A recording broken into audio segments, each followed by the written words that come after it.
I am here to introduce to you Desmond Lomax, who I have known as Desi for a few years now, probably going on 8 or 10 or something like that. And Desi is someone I look up to tremendously, both personally and professionally. For over 20 years, Desi has been in the business of making people's lives better. I think we could quantify that through structurally, he's been in the police departments for about 20 years, and he's worked in multiple organizations, and he helps as a clinical psychologist as well. Desi is a proud father and husband, and just an incredible role model for countless people. And so I would love to welcome him warmly and vigorously, and turn the time over to Desi Lomax.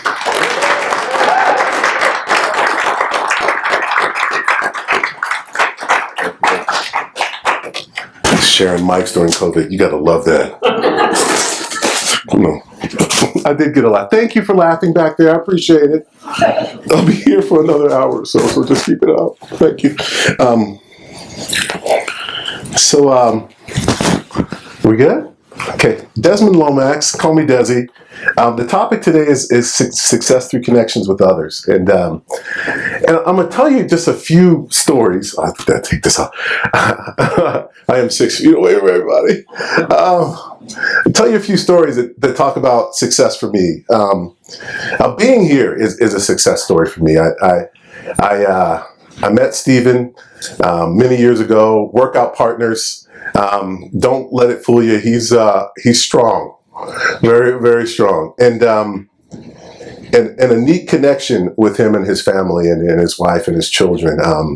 A neat story I have about connections with him, and I apologize, Stephen, I'm going to share this anyway. So my daughter wanted to go on a mission, and she was broke, and clearly I worked in law enforcement, so I was broke as well. And she's like, Dad, I don't know what I'm going to do. I'm like, well, sweetie, like, we got to come up with a game plan here. Like, Dad's got a little money, but we got to come up with a game plan. Let's start praying on this, right? So in the process, we're trying to figure this out. And Stephen ends up going on a vacation with his wife and needed someone to watch his children for like a week and a half. And as a result of that, my daughter did a great job. We were over there helping her, making sure everything stayed relatively pretty cool.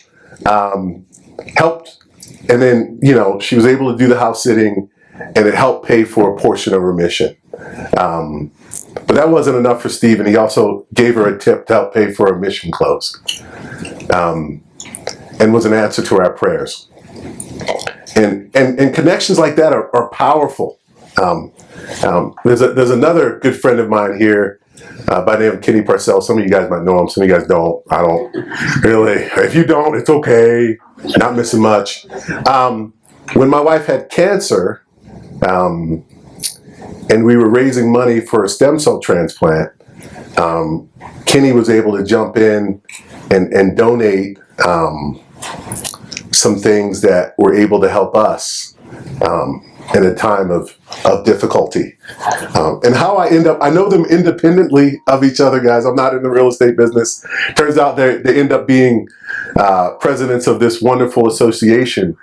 But I want you to know that if I ever needed to sell a house or buy a house, it's very clear to me who I'm going to call, because of the relationships I have with individuals who, independent of real estate, I did not know them from a real estate realm, independent of real estate, became a blessing in my life.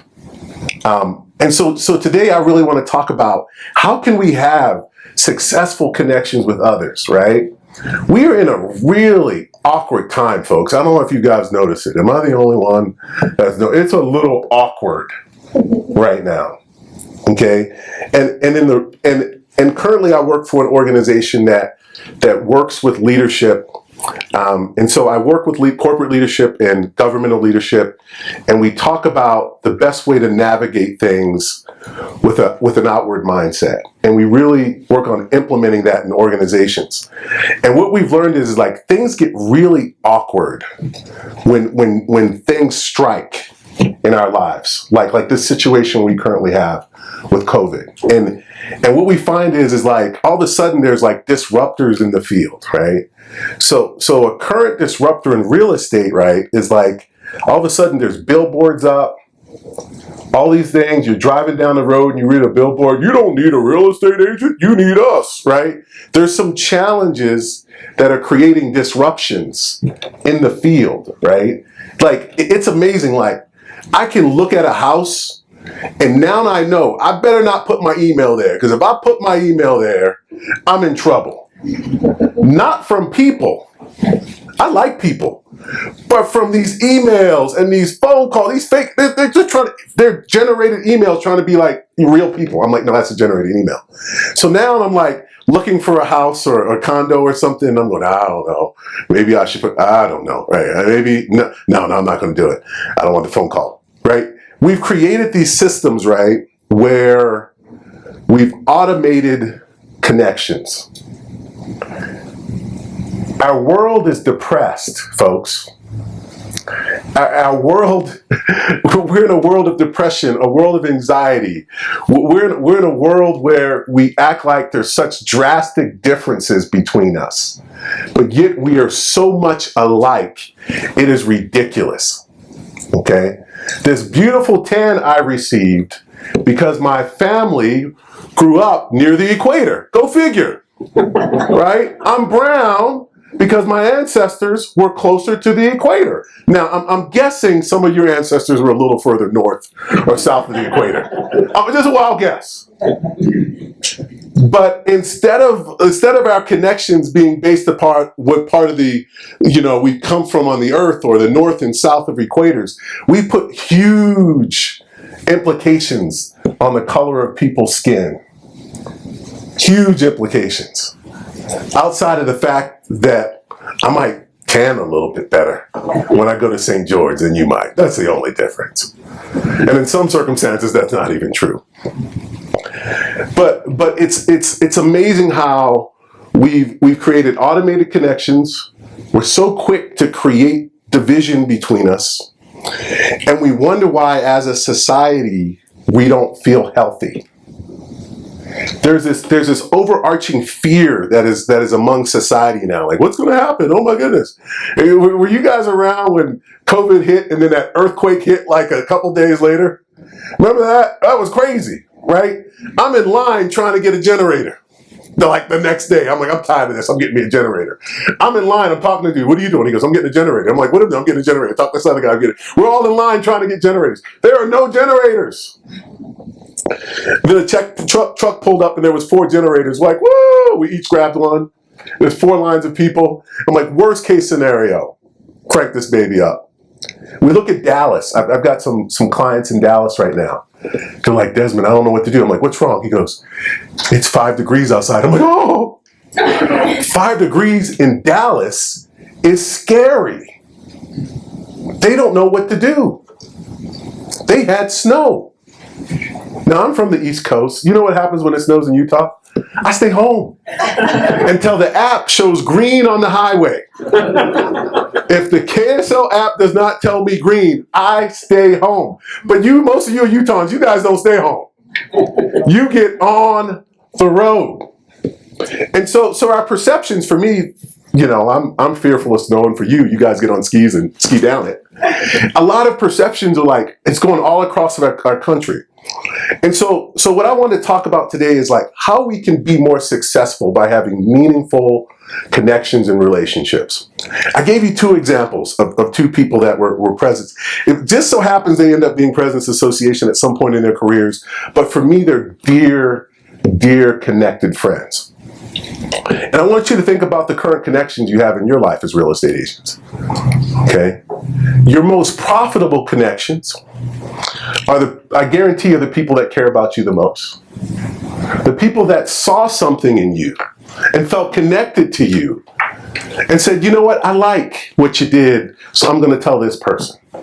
I like that. I appreciate it. The next time I sell my house, it's a no-brainer. Right? We need those type of beneficial connections now more than ever in this time of automation and this time of disruptors in business. We really need to find those type of connections. But let's talk for a second about why connections don't work, on why people generally struggle with connections.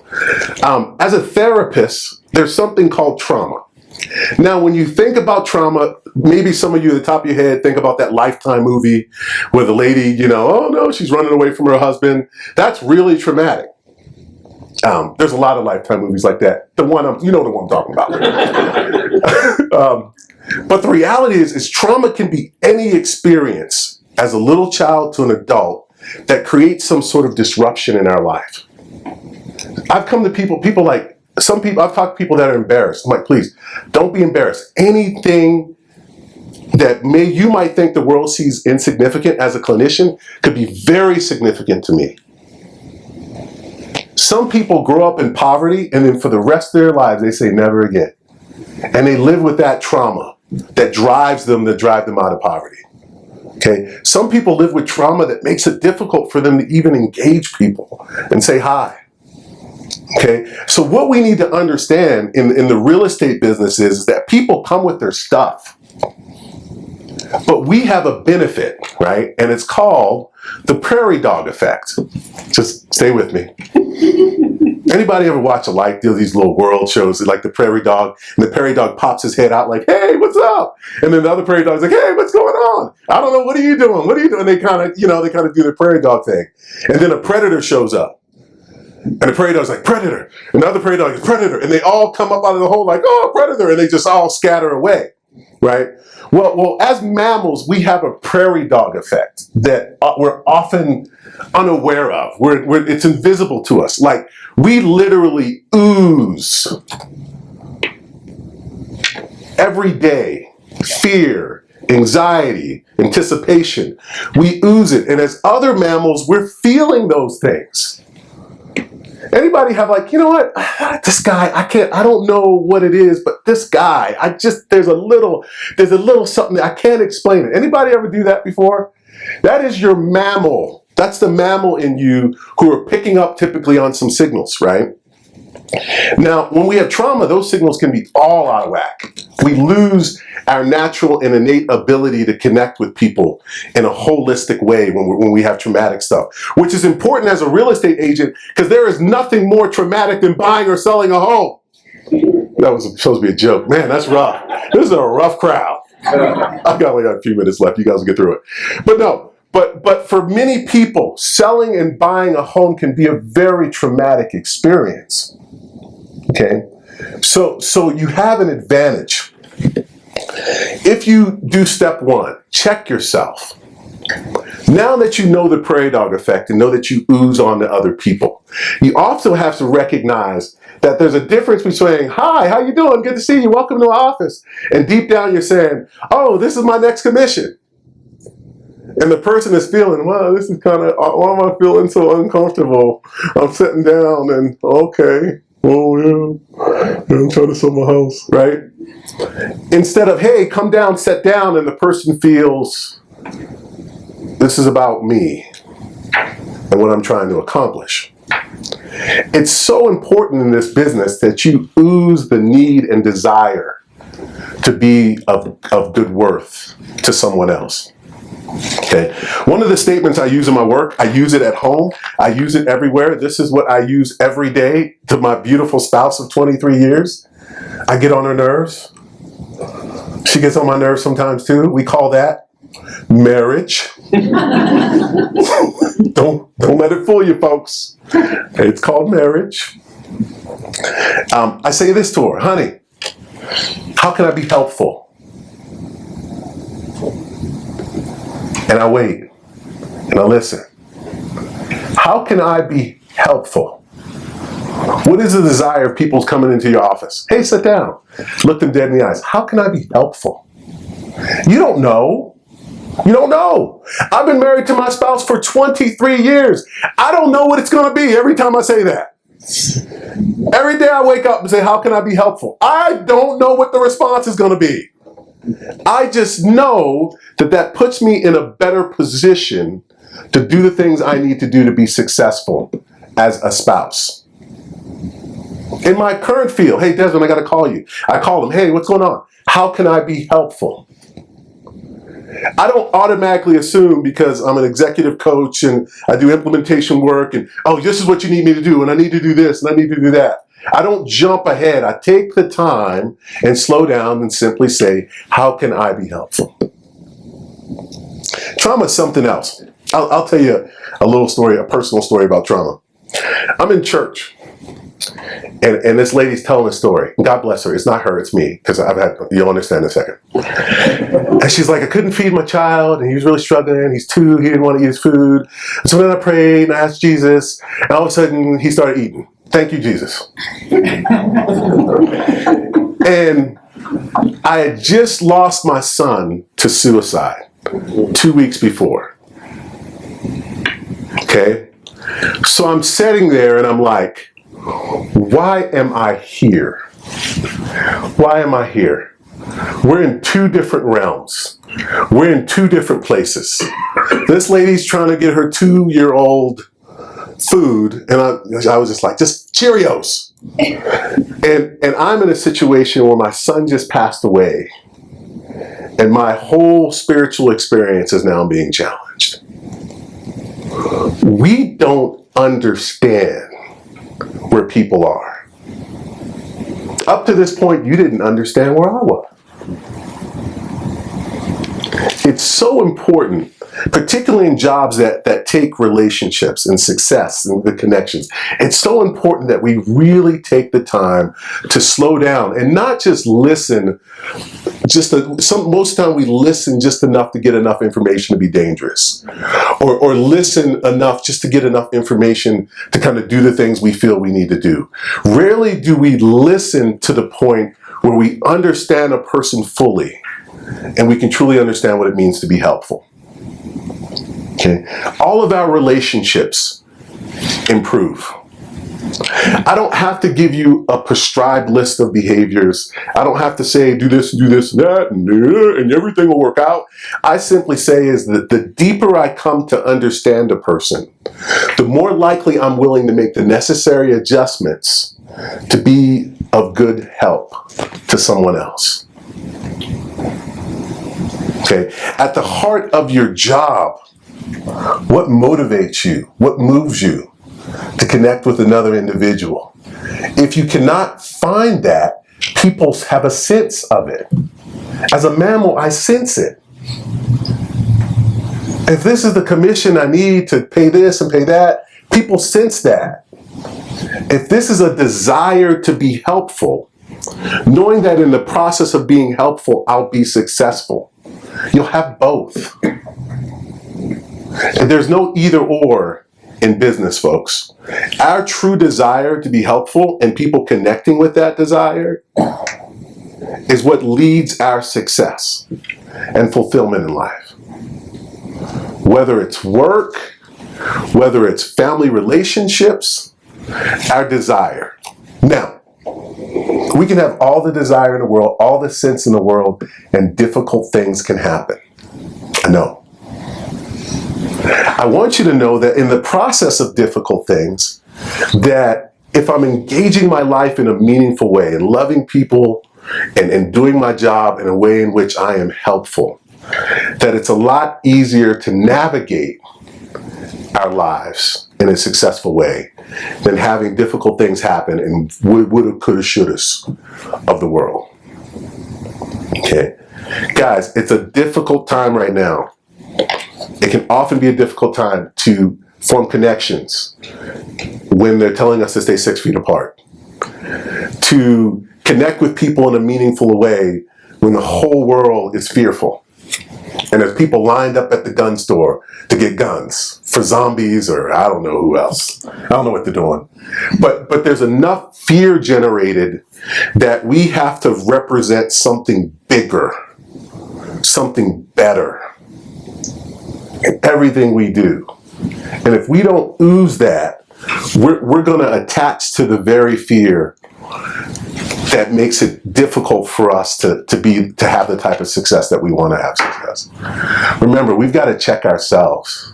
We've got to evaluate ourselves, our fears, what's holding us back. What are the things that we've experienced that would make it difficult for us to engage a person in a way where we could be helpful? Okay? In the midst of all our trials and tribulations, we can be helpful. Do not wait.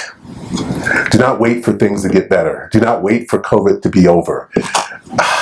There's always something, folks. Do not wait. Make your decisions and take the time now to figure out how you can be helpful to someone else. All right, folks, I hope I've been helpful. I just want to thank the association for inviting me to be a part of this. It's a blessing in my life to know such amazing people. Thank you, Stephen. Thanks, KP. There's a lot of consideration in what I do and in what I share, and I just want you to know that I really believe that what you do is meaningful and important, and owning that on a day-to-day basis and navigating this new world that's trying to tear us away from each other and maintaining meaningful relationships will keep you successful. So thank you.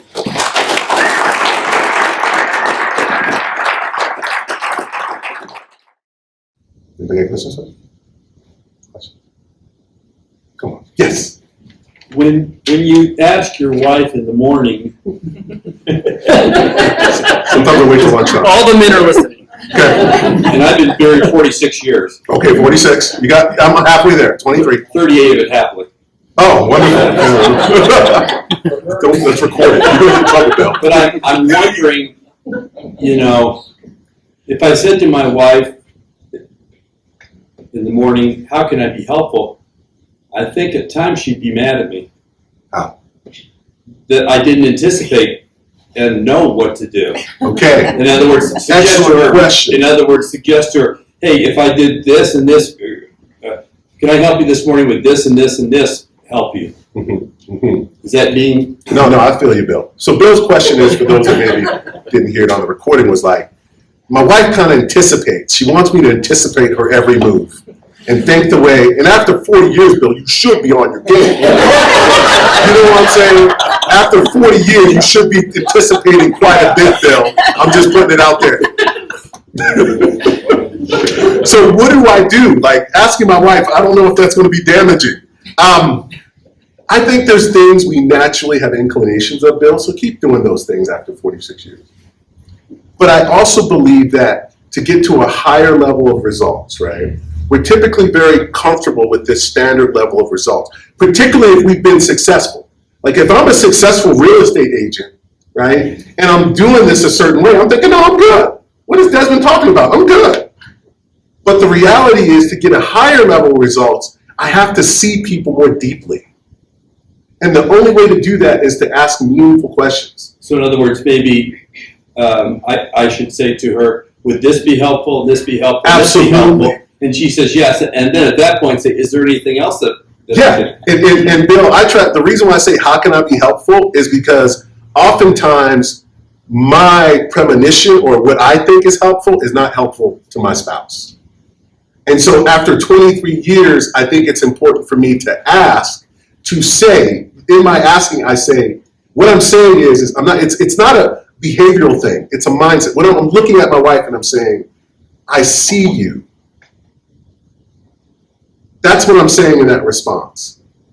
How can I be helpful means I see you. It could be just take out the trash. I mean, it's little. It's not the necessary behavior or the prescription that she prescribes to me to make things better in the moment. It's my taking the time to say, I see you. And as a result of that, I want to know how I can be helpful. Okay, one cool story. After my son passed away, things were rough in the Lomax household. And I said, oh my goodness, I'm going to have a pass away son and we're going to be divorced because it was horrible. I don't know if anybody's been through this. Somebody probably has. It's horrible on marital relationships. And so I woke up every day and I said, your wife just lost her son. I had to remind myself every day what my wife was experiencing so that my actions were mindful of her experience. We have a tendency to act without understanding our impact on other people. We have a tendency to act without being mindful of what the other person is experiencing. And when things are really bad, and that was really bad, I had to wake up every day. Your wife just lost her son. You gotta remember that, because things get ugly. Is that helpful, Bill? Okay. Next question. What do you got for us? Oh, in real estate, we've discovered that if we sit there and say to our client, the first thing out of our mouths is, what do we need to help you with? What portion do we need to help you with? Because then at least they pour out some of what they're, and if you're doing most of the talking, then you're not doing most of the listening. Yes, that's beautiful. Another question I use is like, what goals and dreams do you have with this property? What are your hopes? What are you trying to accomplish? These are all mindful questions that say to an individual, I see you. Okay? And I love that. You're exactly right. I'm telling you, the best people in the business, this is what they do. And this is what they feel. It's more than just a job. It's a mindset and a way of being and how they engage people on a day-to-day. And success follows that. It goes right along hand in hand with it. Okay? But then you got to determine what success is. I was talking to my backyard neighbor. I'm like, yeah, I got my master's degree, and then after that, I doubled my income. He goes, so why are you still in this house? I'm like, I like my house. It's my little house. It's my house. I like my house. I like the opportunity to work at Walmart if I choose to and still afford my house. To me, that's success. That if I wake up and go work at Walmart, that things are still working. Now, for some people, that's not, and it's okay. But I'm telling you, your success needs to be directly implemented with your way of being and how you engage people on a day-to-day basis. And if your success is self-focused, you'll hit a plateau. You'll level out.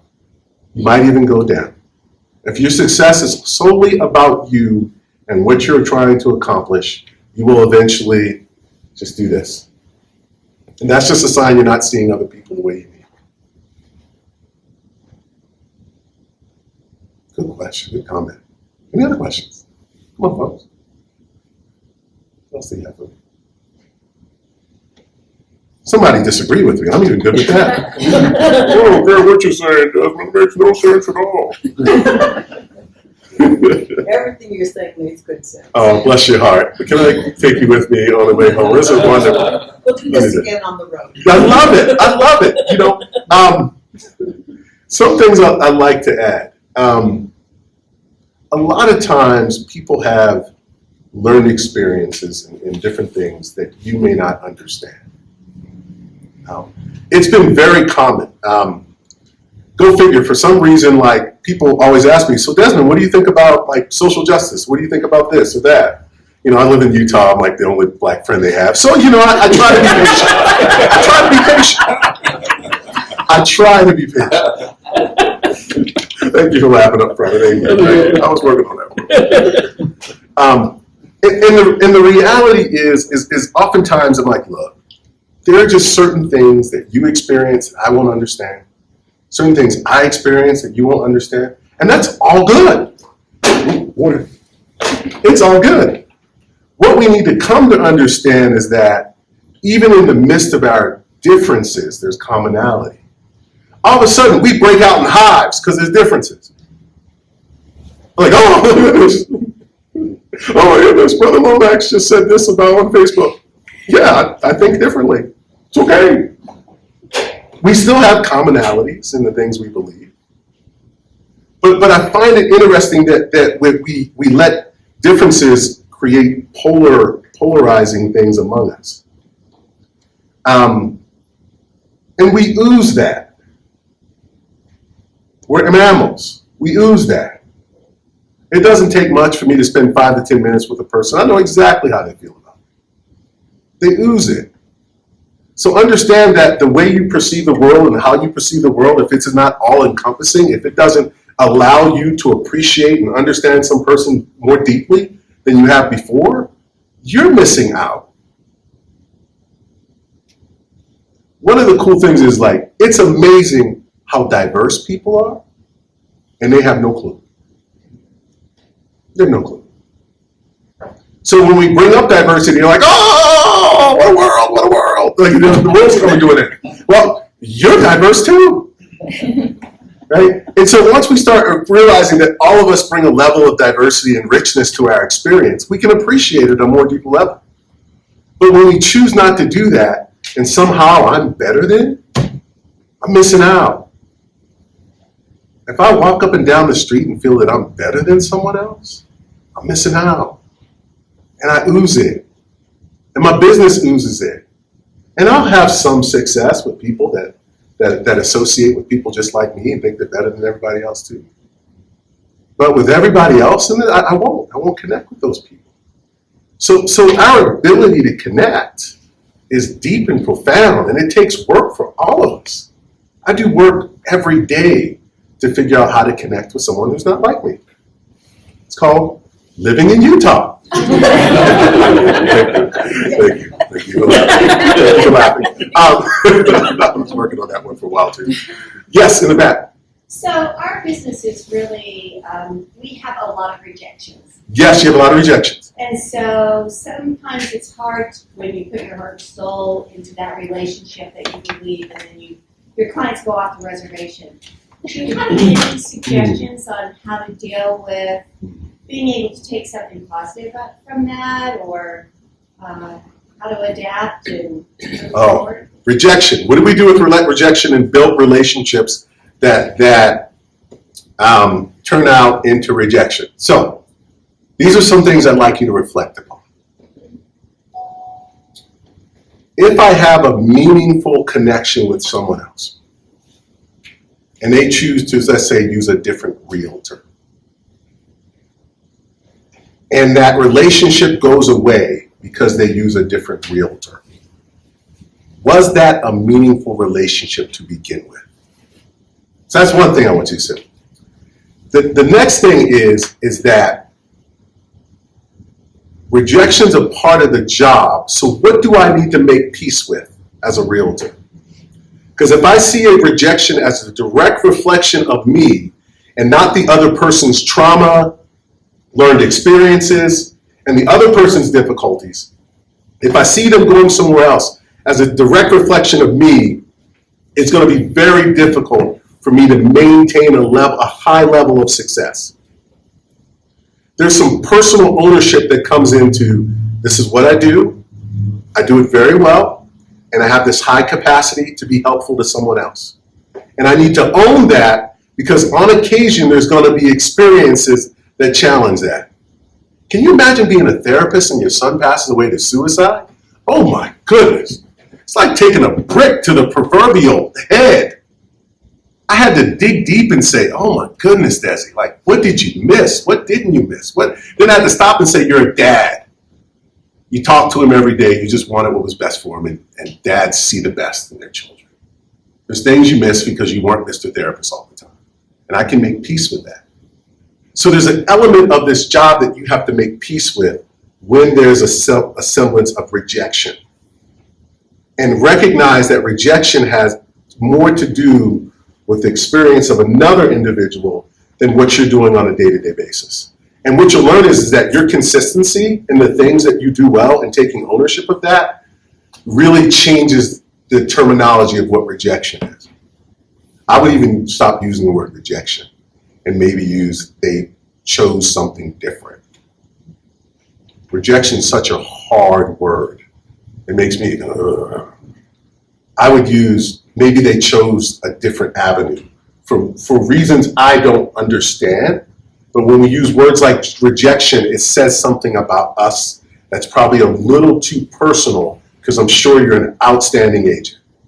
And owning that and changing that terminology, I think the mixture between that is the voyage that we all have to take when there's been some rejection in our lives. It's an excellent question. Thank you. Love it. Is that helpful? I can continue. Okay. Next question. What else do you guys have? Yes, in the back.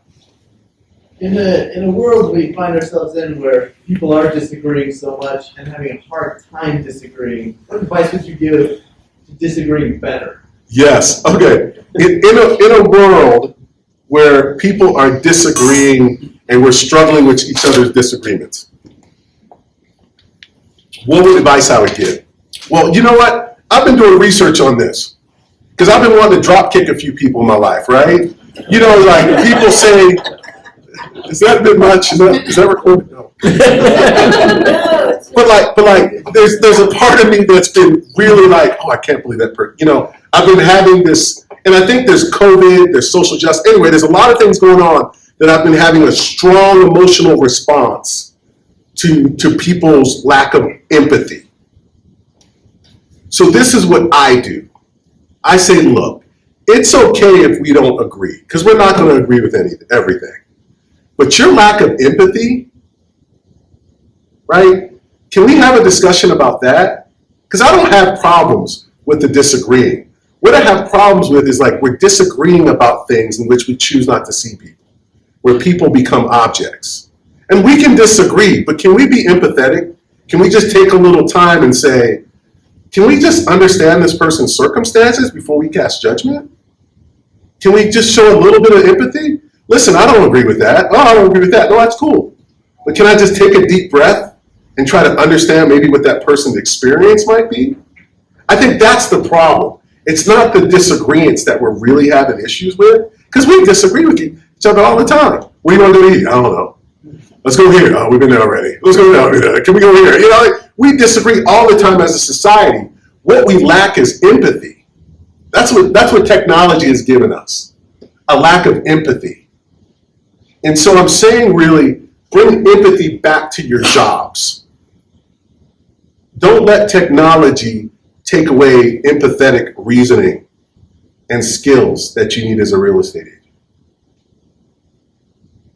Most empathetic people I know are sitting in here watching this right now.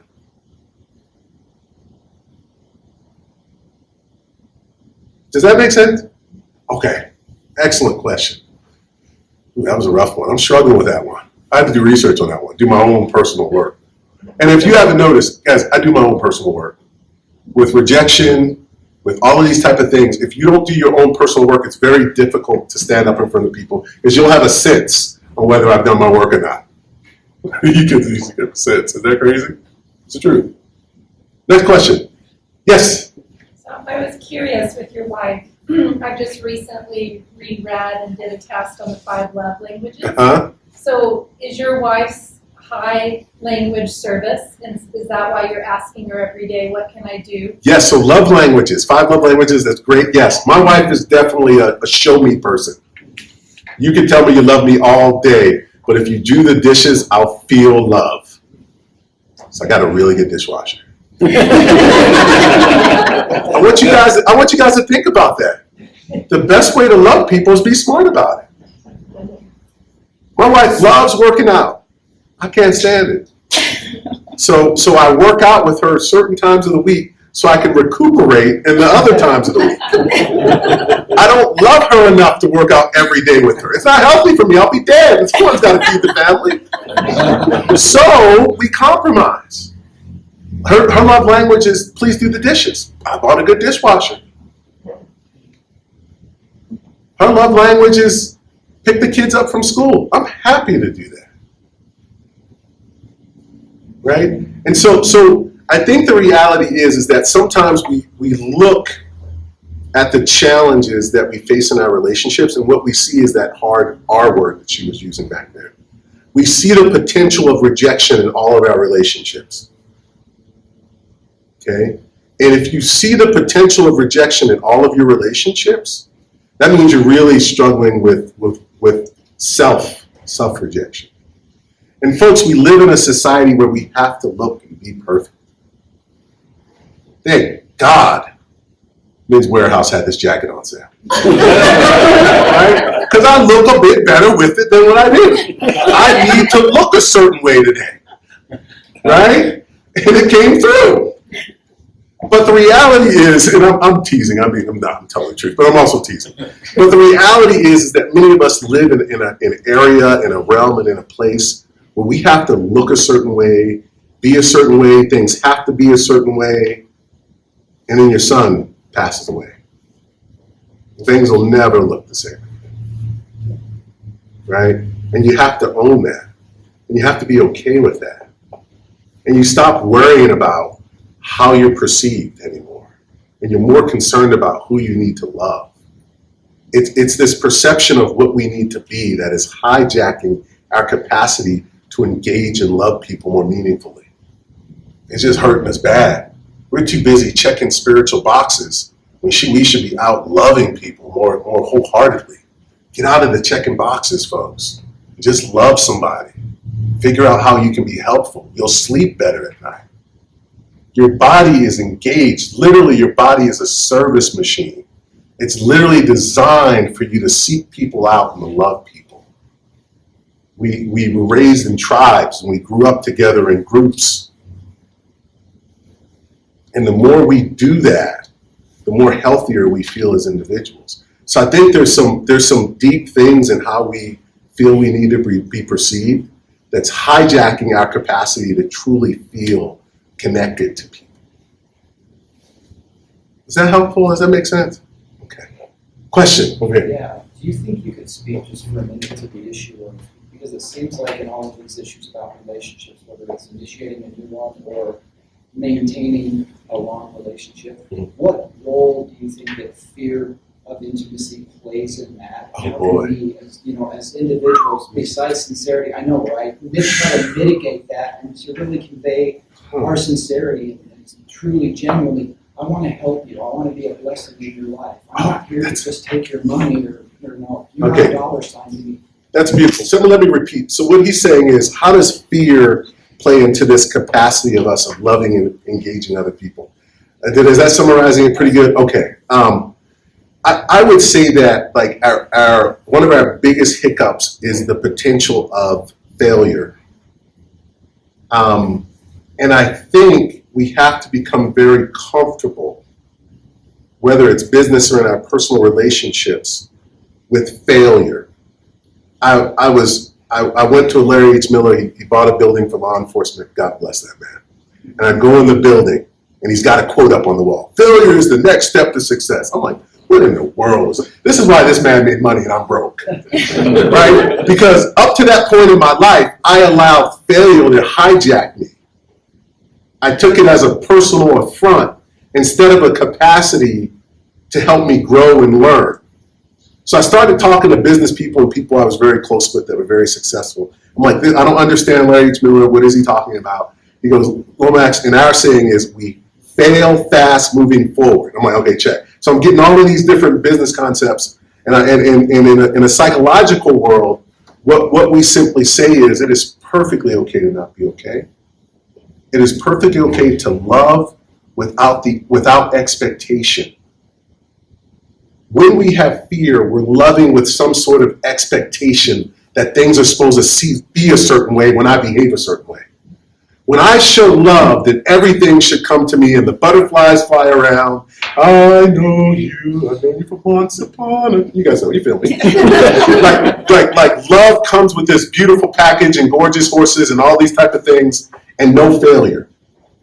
When in reality, okay, it is perfectly okay to fail in the midst of choosing to love every day. And I think the fear is like it's like a false. It's a false thing that becomes very real to us. But our fear of failure is creating something worse than failing. It's hijacking our capacity to have agency. Just to respond, it just seems to me like you're saying that the most important thing is just it's a lot of the bottom line is it's a matter of truth, being honest with yourself, Yes. as well as being honest and sincere with others, And choosing to act and just in the midst of potential failure. I'm gonna become very comfortable with the potential of failure, as well as comfortable with the potential of success. I'm going to embrace both of them equally, and I'm going to act. I'm not going to allow fear to hijack my existence. So just do and Do. let the chips fall where they may. Just do. Oh, that's beautiful. Just do. Okay. Somebody wrote that on a pair of shoes one day. Just do. Something like that. Just do. I can't remember it all. It was really complicated. But something like that. No, you're on point. Thank you. Thank you. Next, yes. Yes, first of all, I've admired your jacket since you walked in. Girl, get on that website. Get on it. They're running low.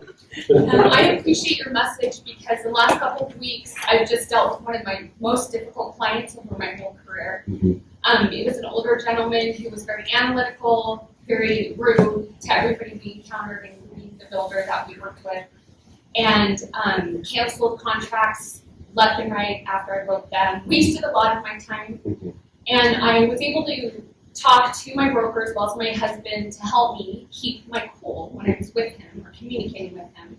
And I had to make that conscious decision to be professional and to be, nice, literally, back to him. And just yesterday, he came to my office and I saw him approaching my office, and so my heart rate increases and I'm sweating and I'm looking around for backup support.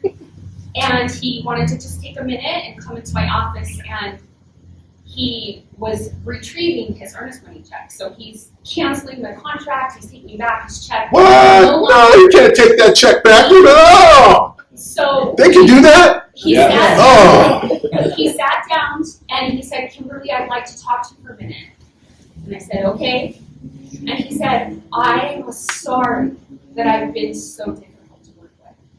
And he laid out in the last couple of months how his marriage of over 50 years was ending. Oh. How his daughters had turned on him.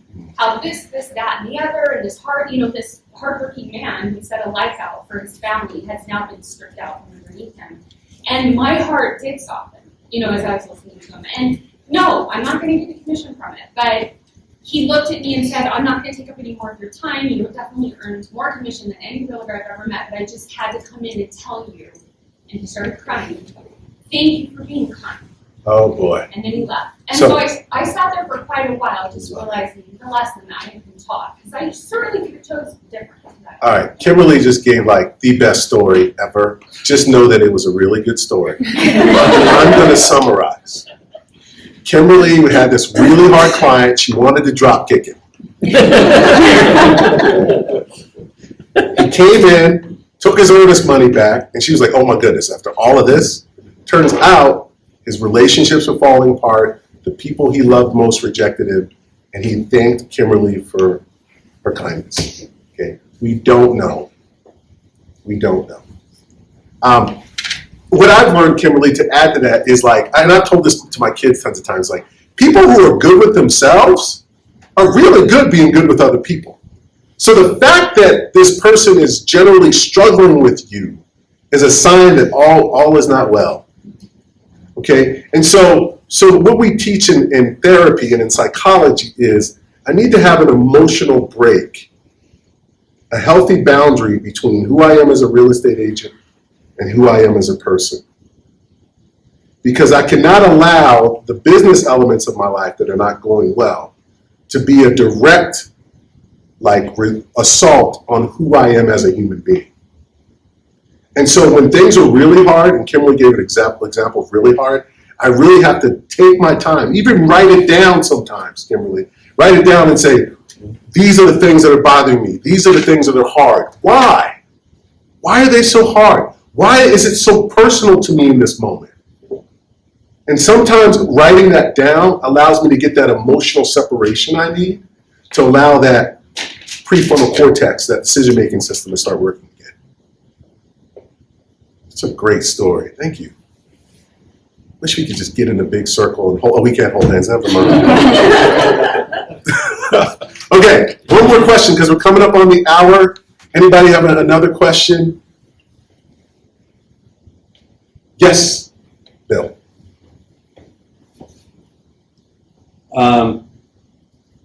In our society today, prejudice seems to be a key word. And I think if you were to ask probably everybody in this room, are you prejudiced, either racially, religiously, culturally? We would probably say no, but in reality, we probably are a little bit. So what can we do to recognize that and then maybe change it in our lives? Bill, you know I do like 4-hour classes on this. I'll sum it up in 2 minutes. Bill's talking about like prejudice, and most of us would like to confess and admit that, you know, we would think we're not, but in reality we may be. Bill, I'm with you. There's an old musical called Avenue Q. Don't watch it, it's kind of raunchy. But the key song is Everyone's a Little Bit Racist. It's quite magic, quite tuney, quite catchy. But it's the truth. Like, everybody's a little bit racist. Everybody's got bias. If you don't believe you do, oh, I'm colorblind. Yeah, I don't think so. The reality is like we all have experiences and learn experiences and things we were raised that put us in a position where we're biased. Bias simply means we have preferences. What we don't want to do is have our preferences become prejudice, where we're using those preferences now to treat people differently solely because of their differences, of how they look or who they choose to love or whatever the circumstances might be. But what I teach is it is okay to have preferences. When I finish this, I'm going to go get a Coke Zero. Not a Sprite, not a root beer, not this. I'm going to get a Coke Zero. That's my preference. Okay? But if I take the Coke Zero and smack Bill aside the head with it because he's old and white, then we have an issue. I've now taken my preferences a little too far. One of the challenges we have, Bill, in society today is that we misunderstand words. If there's prejudice or racism, it doesn't mean hate. It just means our way of thinking has gone to the point where we're treating somebody differently in a way that's probably not beneficial for them. Okay? But if you mention prejudice or racism, oh, no, I'm not burning buildings down, or, the reality is there's some nuances to it, and we need to educate ourselves about nuances and open our heart to the fact that differences are beautiful. And it may be different it may have a different understanding than how I was raised. Someone told my 14-year-old daughter, 15-year-old daughter in school, well, black people like to have labor jobs because that's the things they're comfortable with. And my daughter's like, but my dad's an executive coach and he travels around the country. I'm saying, oh, honey, I'm like, honey, don't explain it. It's just how they were educated. But here's the thing, right?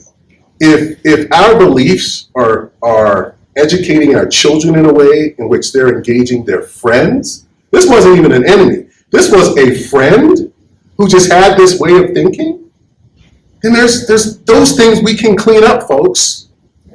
We can clean that stuff up. Clean up your home. And so I think the challenge is that sometimes the things we believe just aren't entirely correct. And it's very difficult when sometimes we believe that everything we believe is correct.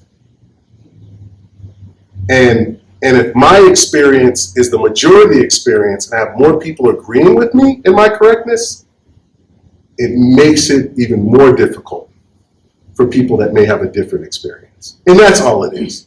In America, we all struggle. Me and Kenny have conversations, and I'm sorry to be personal with KP, but KP was poorer than I was growing up. A lot poorer than I was. A lot poorer than I was. And there were privileges I had in being a middle-class black person that KP didn't have. And there were abilities that KP had being this cool white male who's talented as hell that maybe I didn't have. But we both have life experiences that we have to navigate through, and we start understanding people's challenges. I can have compassion for KP and how he had to navigate those differences and those difficulties that I didn't experience. Just like KP has learned to have compassion for me regarding the things I had to navigate that are different than his experiences. And we've had these meaningful conversations, and we've come to love each other as a result of it. We're not divided by it, we've come to love each other about it. Not to throw your laundry out there, KP, I apologize. But it's amazing how people come from different experiences and there's challenges embedded in it. but learning to appreciate other people's challenges and they appreciate your challenges. The commonality is love and appreciation and empathy. And we're losing that in society because what we believe is right, and empathy and love goes right along with it. The second we put our foot down, and this is the way it is, empathy goes, and love goes. Great question, Bill. I hope that was helpful. Yes? I think that's one of the biggest challenges today in our business is trying to create that love and empathy and relationships when everything is so text and email and social this and social that. Yeah. It's a challenge. Well, thank you, and that's why I'm here. So do you I'm have hoping any that- ideas? I'm hoping that I'm helping today. I'm trying to be helpful. You've had a lot. But I would say, no, you're exactly right. The challenge is that we're losing empathy and love because everything's so technical. I was talking to a college coach. I was doing some work with him, and he goes, Desmond, it's amazing now. People don't quit anymore, college football. They join the transfer portal. So the transfer portal is this place where you can transfer to different schools. And it used to be when me and Kenny played, if we had to quit, we had to go to the head coach and say, head coach, I'm tired, I don't want to play. Now, kids just join this portal and go, oh, I'm looking for a new opportunity. And his head coach is going, they're quitting in his mind, right? And so we've allowed technology to take away the face-to-face connection. And I'm saying, as real estate agents, do whatever you can, even if it's Skype or Zoom. Do whatever you can to establish face-to-face, because that's the only thing that's going to save your business. As technology tries to take everything away. I can't even talk. I was at McDonald's the other day. I love McDonald's, by the way. It's ghetto fabulous. I'm at McDonald's the other day. I'm like, I like to place an order, and the guy was sitting there in the front, and he points to a little computer screen. I'm like, that's your job now, dude? You can't bring up my order? Hey, I want to place an order. He's like, This is where we've come. McDonald's like, oh, you want to do $15 an hour? That's all cool. We throw a couple more machines in every store.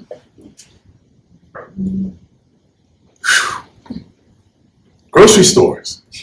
Beep, beep, beep. Oh, I messed up. Can you come over here and help me, please? What are we doing? And so it's so important that who you are and what you resonate and what you shine, that you get that in front of your clients as quickly as possible. You own your fabulous, own that you're fabulous, and sometimes people say yes and no. That's all. That's it. That's okay. But own the fact that you bring something unique to your job and let that expand and grow. Excellent. All right, folks. I hope I've been helpful. I just want to thank the association for inviting me to be a part of this. It's a blessing in my life to know such amazing people. Thank you, Stephen. Thanks, KP.